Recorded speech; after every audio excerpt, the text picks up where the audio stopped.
Hello! As Sherry mentioned, my name is Kate Carroll. What most of you may not realize is that I'm the forgotten member of TLC.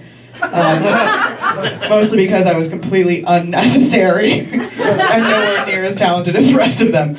But yeah, no, like she said, my name is Kate Carroll, and for those of you that don't realize, that means I have two first names. And anyone else who has two first names understands the pain that I deal with on a daily basis. Because sometimes people mistake Carroll for being my first name, which deeply offends me. Because there is no fucking way I would ever be allowed to work in HR. I'm pretty sure that's a name once you're born with that. They're like, okay, HR. Maybe someone's shitty assistant. No, like I'm pretty sure if I was gonna work in HR, I'm pretty sure it would have to be like a Hot Topic.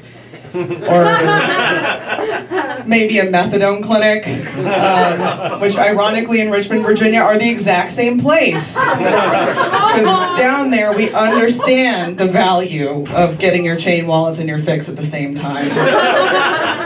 All I'm saying is kill two birds with one syringe, guys. Now, it's like Carol's kind of one of those names that no one ever says, like, happily. Like, no one ever wants to say that name. It's never like, oh my god, Carol's so nice, she keeps on sending out all these pictures of her dog in a bonnet. It's so cute. Or like, oh my god, Carol just picked up the happy hour tab. She totally didn't even have to. She's going through a divorce. She can't afford this shit.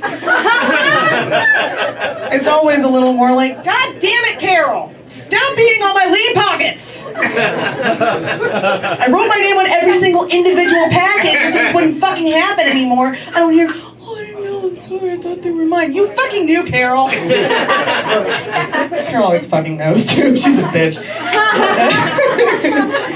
No, so if you're wondering a little bit about me as a person, I don't like dating. I'm not good at it typically.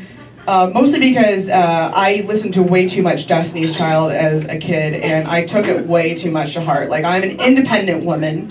I don't need anyone's help. And it's gotten me into way too many, like, it's not a good thing. Like, I've almost died. Here's a good example. The other week, I was out getting food with some friends, and in the middle of eating, I realized I was choking. So what I should have done was do the international sign for, I'm a fucking fatty who eats too fast. Could you please help me dislodge this piece of food from my throat? But instead what I did was I stood up and walked out of the restaurant like a goddamn cat, going into the woods to die alone. Like, I was like, understand, like, I would rather choke to death on a convenience store chicken tender. It was a convenience store, it wasn't a restaurant, in the middle of Northeast DC, in a dirty alleyway in the middle of the night, than ever let anyone see fear in my eyes. And that is why I'm typically single. I don't ever want to depend on anyone. Like, I also am like, I don't want your validation. I don't want your fucking validation. I don't want it. Like, if I wanted your validation, exactly. If I wanted anyone's validation, I'm just gonna go online and take a BuzzFeed quiz. Like, literally every other human being on the face of the planet. And in case you're wondering which character from Frasier I am, newsflash, I'm the dog. Which version of Joey from Friends are you? I'm actually Chandler. Now, am I doing this right? I mean, like, am I an adult? Are any of you guys adults? No. Like, exactly, like, I don't know the answer to that question. Like, I thought at this point, I'm 27, guys. I thought at this point I would be an adult. Because when I was younger, and I was like, hey mom, when is everything gonna stop being so fucking shitty? She's like, don't worry, honey, you're probably just a late bloomer, you'll figure it out later on. And, like, that's a nice sentiment, except that implies that I'm some kind of, like, pretty flower that hasn't had enough time to cultivate, when really I'm probably more like a cactus. In that, yeah, cactuses sometimes have flowers, but I'm prickly and I'm bad at remembering to drink water. I cannot remember to hydrate myself. Now, guys, some of you might be thinking, hey, Kate, did you just say cactuses when you should have said cacti? No, I meant cactuses. Because in English, The plural of cactus is cactuses. In Latin, it is cacti. And I don't want any of you motherfuckers coming up to me after the show telling me I did it wrong.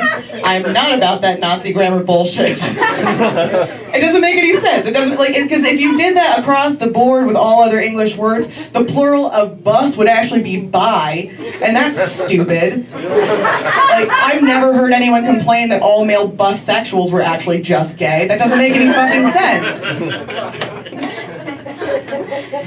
I don't know how I don't know how anyone else is doing since America became great again. But for me, it's been weird. I've been having trouble dealing with the Facebook comments. They really stress me out. Just all that vitriol and that hatred and just blatant ignorance is really does a number on my system. So what I've been doing to cope with it is I've been singing back all the comments to myself to the tune of songs from Annie. And I recommend you do this. You will feel so much better at the end of the day. Just start doing this, I guarantee. So I heard someone, I saw this comment the other day that read a little something like, "You shouldn't be taxing the rich like that. They earn that money fair and square. Plus, what if I woke up tomorrow and I won the lottery? I earned that money. That money's mine. Let me keep it. It's mine."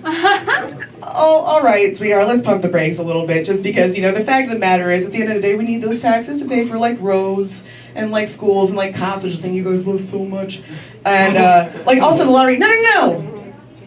I'm gonna be rich tomorrow. Bet your bottom dollar that tomorrow I won't be just an underperforming member of society who continues to vote against my own interests because I've aligned myself with some greater moral standard that isn't even really applicable to modern day. I mean, really, have you guys even actually read Leviticus? Apparently it's appropriate to put someone to death reading fruit from a tree that's less than 4 years old.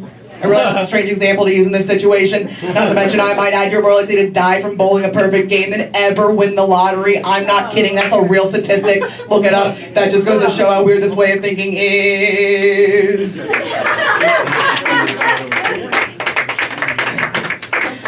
You're never fully dressed without a Smith & Wesson. All right, guys.